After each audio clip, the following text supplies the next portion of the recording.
BFM Business, Startup & Co. Et c'est Green Move qui est avec nous ce soir. Green Move et son fondateur Gilles Debuchy. Gilles, bonsoir. Bonsoir. Création donc en 2018, Green Move. Donc Gilles, vous êtes sur le marché de l'occasion, le marché de l'électrique d'occasion. Donc c'est vraiment une niche. Une niche dans la niche, non, parce que le marché de l'occasion, c'est pas une niche, mais dans la niche donc de l'occasion. D'ailleurs, c'est soit à la vente, soit à la location. On n'est pas obligé de racheter un véhicule. Hein. On peut le louer en LOA, en LLD. En LLD, c'est une des spécificités de l'électrique. En fait, l'électrique permet de faire de la LLD aujourd'hui pour des raisons de fiabilité du véhicule qui rendent le leasing plus rentable en fait pour le leaser, puisqu'on a l'épée de Damoclès du moteur ou de l'embrayage qui tombe en panne au bout de 4 ans et qui rend le modèle de la location en LLD non viable pour le leaser.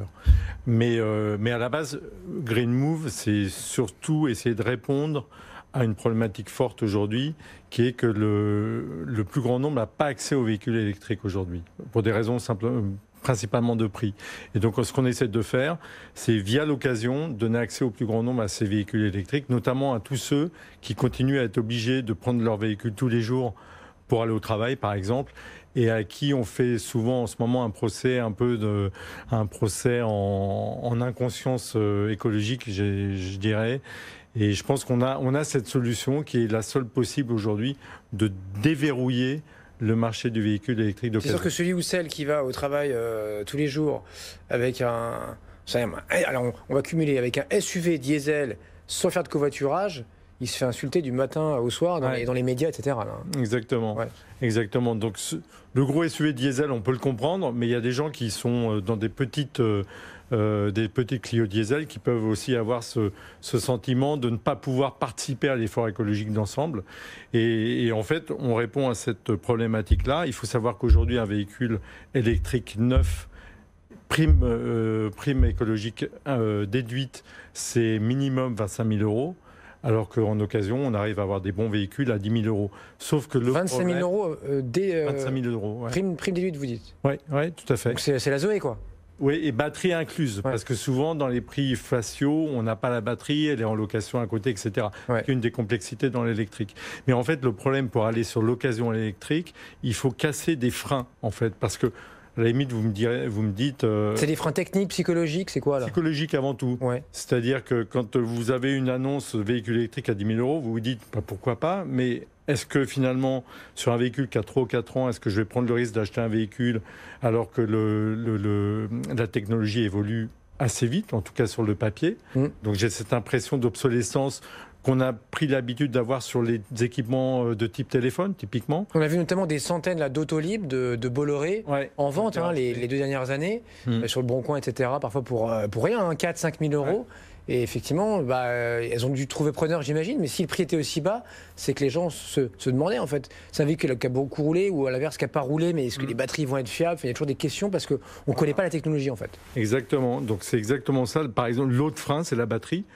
Là aussi, l'image du numérique dont je viens par ailleurs est pénalisante pour le véhicule électrique parce que l'image de la batterie, c'est l'image que vous avez. C'est la batterie lithium-ion de son iPhone, qu'il faut recharger 2 fois par jour et on se dit, si c'est pareil avec ma voiture, je exactement. Et on projette cette crainte-là sur le véhicule électrique alors que les technos sont un peu différentes et surtout le véhicule électrique a une capacité qui n'a rien à voir.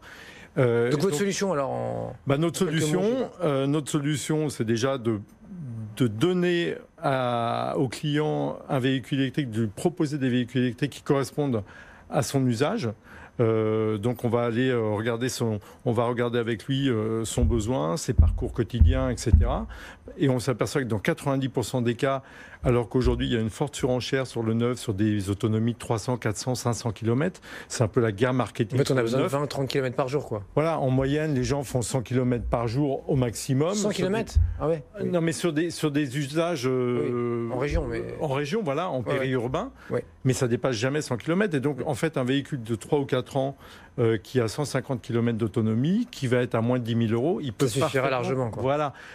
À côté de ça, on garantit et on diagnostique les batteries. Donc on rassure aussi sur les batteries et on donne des outils également autour de la problématique de la recharge. Comment est-ce que je recharge mon véhicule électrique ?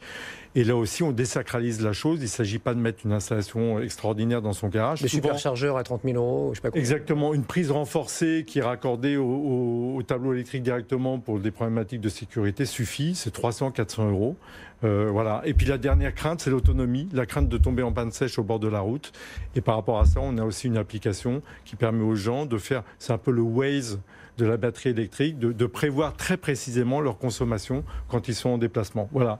Et il y a 23 000 bornes déployées aujourd'hui en France, c'est une pour 6 véhicules électriques, parce qu'il n'y a que 124 000 voitures électriques qui circulent en France. C'est rien par rapport au parc. Enfin, je ne sais pas, sur peut-être 20 millions de voitures, je sais pas.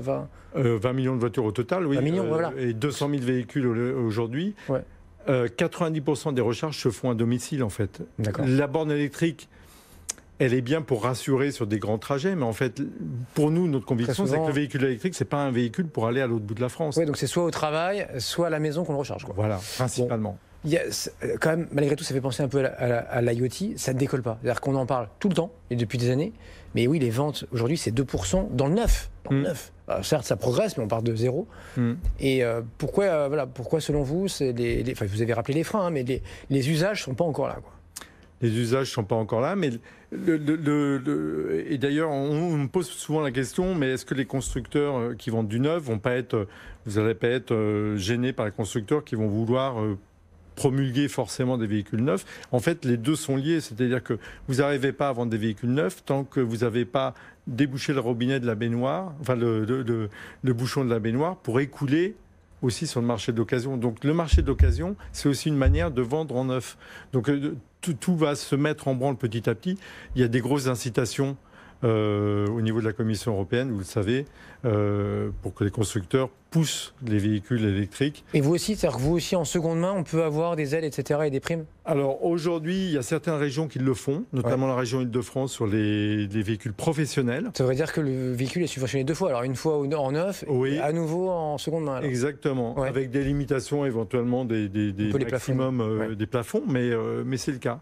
Ouais. Bon, en France, donc c'est Zoé qui est à 62% des immatriculations en électrique, donc c'est énorme. Puis derrière, la Nissan Leaf, la Peugeot Ion, la Blue Car Doctolib qu'on a vu aussi sur l'occasion, on disait, et puis la modèle S de Tesla, mais là ça coûte cher. Voilà, ça coûte cher. 100 000 € que 25 000. Merci beaucoup. Avec nous ce soir, Gilles Debuchy, la startup Green Move, lancée donc en 2018. On file maintenant du côté de New York. Tech & Co.